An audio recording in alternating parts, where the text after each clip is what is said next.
Hello, and welcome back to another episode of Critical Reactions with your host, Brian. We're going to do what we do on most Sundays. We're going to check out some of my personal interests, songs and bands that I really want to get around to, and things just aren't lining up in the polls for it, and I'm just saying let's do it. This is something we need to do. So today we're going to be checking out a Thank You Scientist song called something crazy. It's just a bunch of letters. FXMLDR. And with them is the Bluecoats. Interestingly, these are the Bluecoats from 2017, which is the same group and show that we checked out on Tuesday. And shout out to some people in the comments on that one. They let me know that there were a couple of, they were playing some Thank You Scientist songs. I don't know if all of it, if the whole show is Thank You Scientist, or maybe just a couple of parts.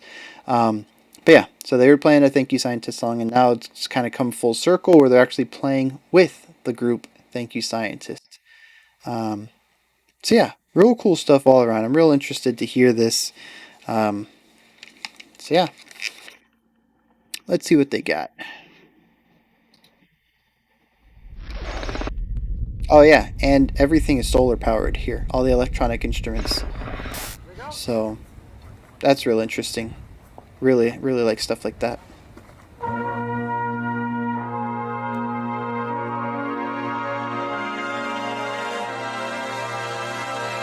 Ah, so good.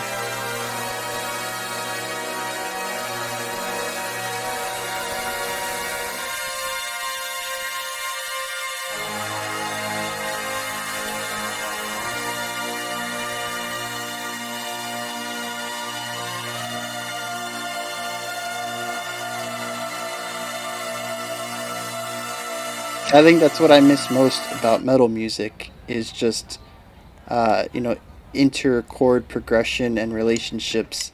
The really interesting stuff we just don't really get in metal that often.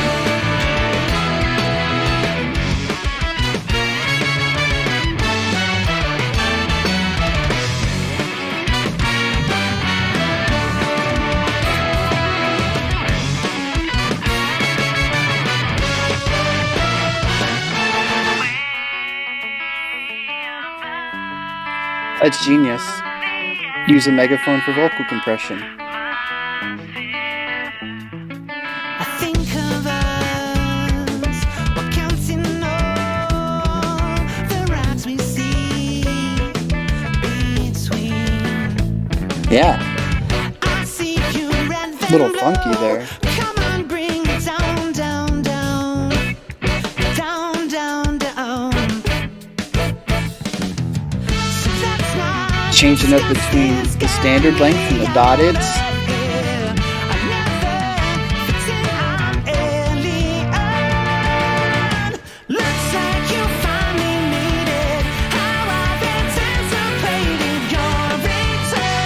Yeah.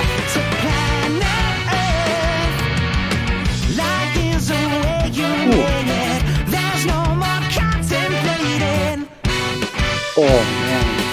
They keep switching up between just like these really groovy beats and then some funky stuff just to kind of mess it up with like syncopation.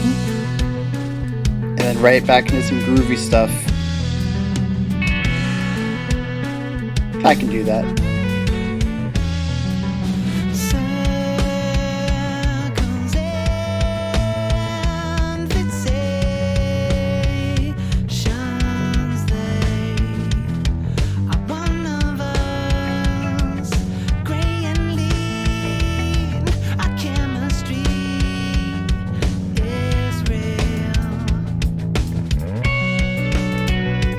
I like those little triplet hits on the hi-hat.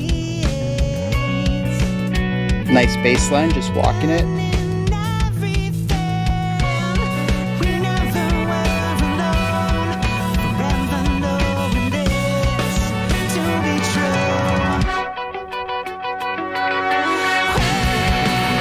Yeah.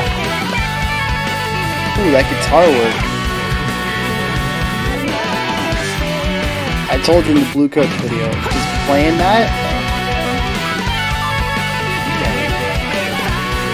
it is such a rush to just nail that.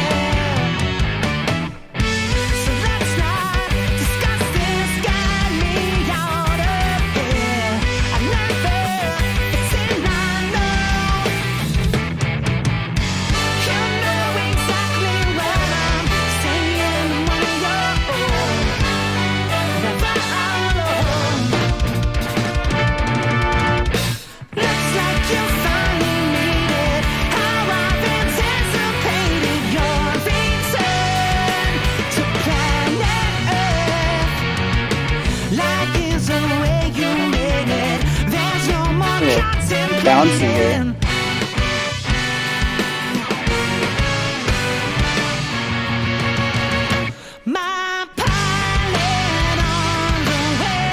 Just kind of bring it back into some straight rock.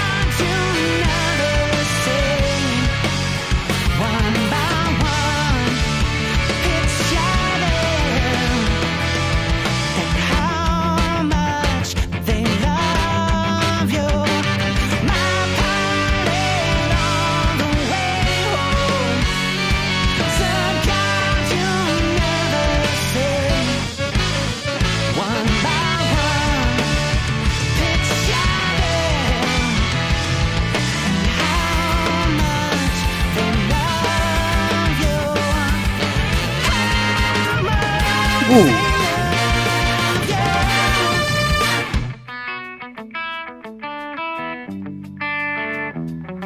Is that a new section coming up?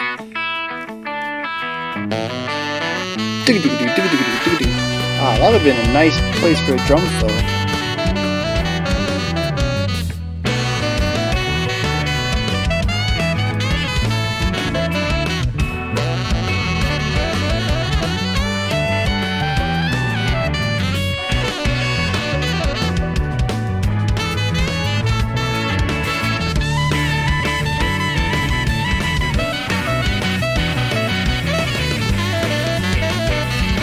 Yeah, great solo.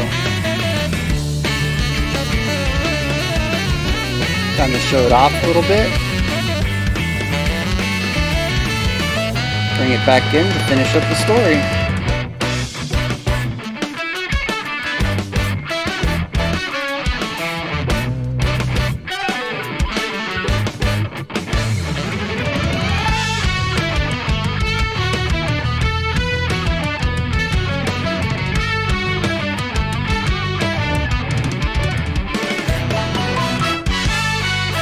This song makes me so happy. It really does.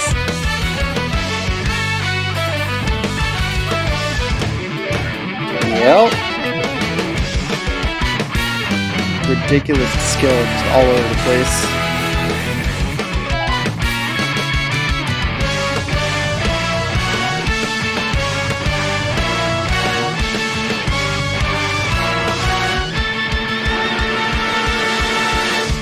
I don't know who hit that octave up on that trumpet, but that was nasty.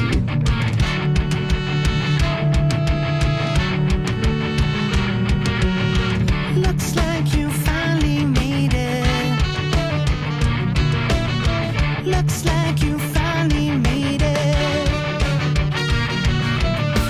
Looks like you finally Oh, starting to open it up a little bit.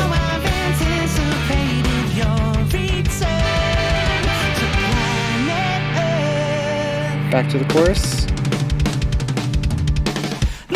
There is the drum fill I was expecting earlier.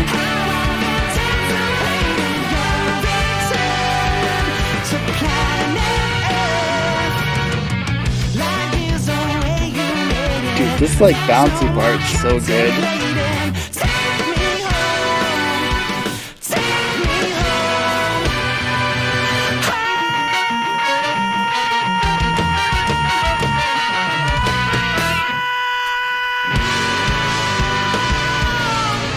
Dang.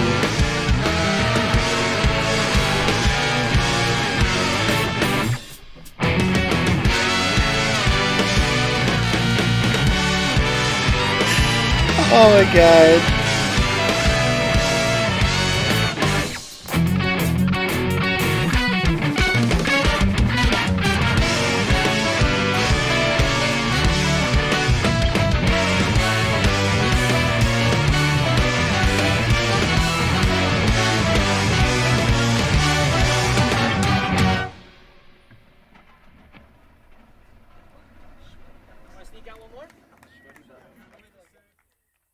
Did you guys hear that?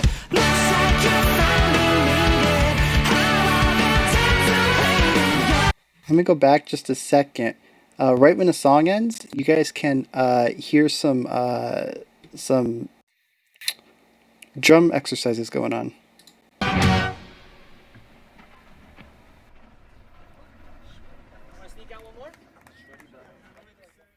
Dude, you know what? It just dawned on me. Nobody from Drumline was around that. It was pretty much all the brass, which means that Wall Thank You Scientist was over here jamming out with the rest of the band. They got a live performance. Drumline was running drills. I feel so bad for it. And you know the thing is though, Drumline, I don't know what it is. The drum lines that I've seen firsthand are like super rigid. They want to be better than the rest of the band. It's all work, no play for them. Uh, and that's kind of the image you get from the Drumline movie that came out like a decade ago, decade and a half ago. Um, and that's kind of what I've seen is that the Drumline wants to be harder than everyone else. And it sucks that it's right here too. Like this is a once in a lifetime opportunity, and they're over there running drills. Oh man, but it lines up so much with my experience of drumline as well. So just it's kind of wild. Yeah, I loved everything about this. I don't know if there's anything I really want to say specifically. It's just a good, fun song, and you know, judging by the way these guys performed, the last time we watched them when we checked out Son of a Serpent, it was a very formal, not necessarily rigid, but a formal setting for recording that live performance. And this one, these guys, they just seem like a fun group of guys. Like, they're out here just having fun. Lead singers doing these fun, like, wild dances. It kind of reminds me of the Rivers of Nile, um, where Owls Know My Name video, where even though the song is like still really technical and there's a lot of crazy stuff going on, you can tell these guys are just having a lot of fun in the way that they're acting, the way they're presenting themselves, the way they're playing the music physically. I'm getting a lot of those same vibes here, where these are just a bunch of fun guys playing these fun, you know, upbeat songs with some crazy prog segments in them, but just really this upbeat, fun ska music, and their personalities this match that tone I get from the music. Um, I think the only thing I really want to touch on as far as analysis goes is that a lot of the things I said about Son of a Serpent, where they really compartmentalize the roles of the instruments into groups, where you have your groove section and your section that kind of keeps time or provides the counter time, your lead. They really, this song kind of has those same ideas. The main part of the trumpet and saxophone was mostly to, wait, trumpet? No, they had I don't know. I was jamming out so hard. I completely forgot here. Um, yeah, they have the trumpet and the saxophone and then the violinist. Um, but yeah, like the trumpet and the saxophone was there mostly to provide counter time against the drummer. They did a lot of dotted note lengths, um, but they also did more of the repetitious riff based stuff, whereas the guitar was laying down more of the chord progression for everybody else. And yeah, they really stuck with that idea. I don't know if that's, again, I don't know if that's what they always do. It is a trend I'm noticing with Son of a Serpent and with FSMXLDR. I don't know, I'm guessing. Let me pull this up real quick. I don't want to butcher it too bad. FXMLDR.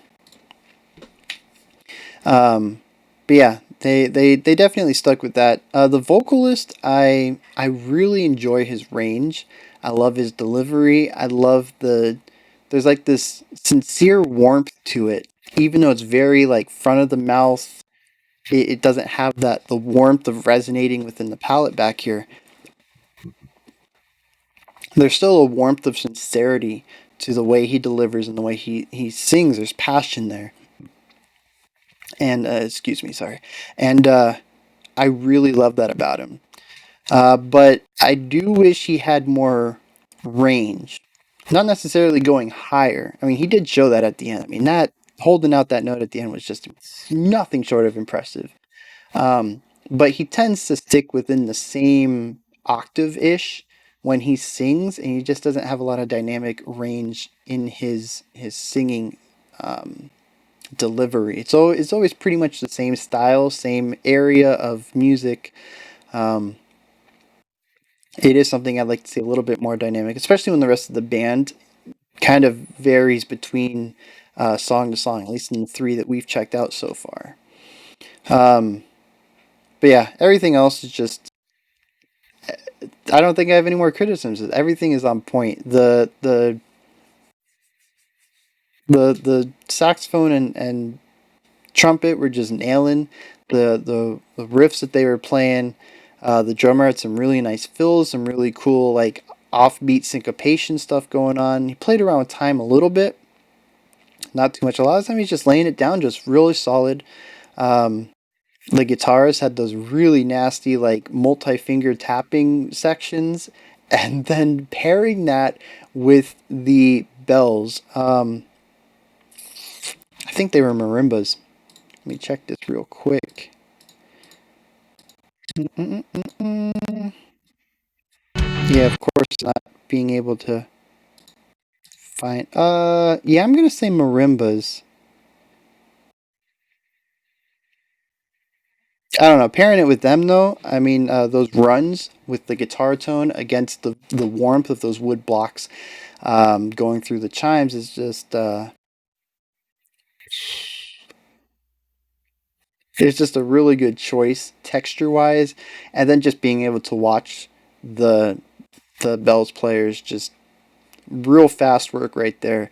I mentioned in the Bluecoats that for me, there's just such a rush to nailing those fast parts on bells. Like I've played some hard stuff on trumpet. I've fast runs, high notes, whatever. And there's definitely a rush to that, especially when you nail it in a live setting. Even more so at like a marching competition or like even when you're doing I was gonna say even when you do like orchestral stuff, but the trumpets sit in the back, you're kind of hidden, nobody really sees you do it, so the rush is a little bit less. Jazz though, playing a nice solo, there's a rush to that in front of a crowd, but something about just real fast, I think it's the precision and accuracy required of it, because with a trumpet you're just kind of sitting there, three notes are on you. A lot of the technicality is stuff that you can't see. A lot of it's embouchure. Um, and tongue work, whether you're doing legato or like staccato stuff. A lot of it's stuff you can't show off, but because there's a visual representation, I don't know. I always felt real good pulling off real quick runs on like marimbas or xylophones and stuff like that.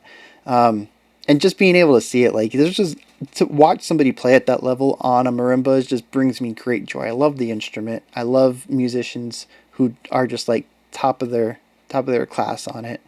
So yeah, it's just a real joy to see them keeping up with multi-finger tapping on a guitar. Like just the speed, dexterity, precision on it, ridiculous stuff. So yeah, this is where you guys come in. Though, hit me up. Let me know what you guys thought about this. This was a real treat for me. It kind of combines a lot of the stuff I love. Real strong, classical type of stuff, with rock and ska and just really upbeat, catchy music that's also a bit technical. Just everything about this was great. Um, oh, and those trumpet tricks, man. I don't think about it often when I think of the trumpet. I think of the music, but yeah, we had a lot of cool trumpet tricks. Because part of marching band is showing off, visually showing off, which is why you see them, doing dances or just little body movements with the playing. We saw that in the Bluecoats one. Um, so yeah, we definitely had quite a few trumpet tricks that we would do, and the spinning on the ring finger is definitely one of them. And when you can get the whole line to do it in like down the line, like the first person starts and then after two beats the next person does it and it just goes down the trumpet line, that looks sharp. Alright, so yeah, that's that. You guys hit me up in the comments with your thoughts. While you're down there, you can like, subscribe, and ring the bell. All three of those things help the channel out immensely. You can also check out my Twitter and my Patreon. Those links are in the description. And I have one more video coming out today, and then after that, Monday starts the next week's theme. It's looking like going to be a good theme. Definitely gonna want to stick around and check that one out. So yeah, until then, you guys stay safe out there and have a fantastic morning, afternoon, or evening, whenever you choose to watch my videos.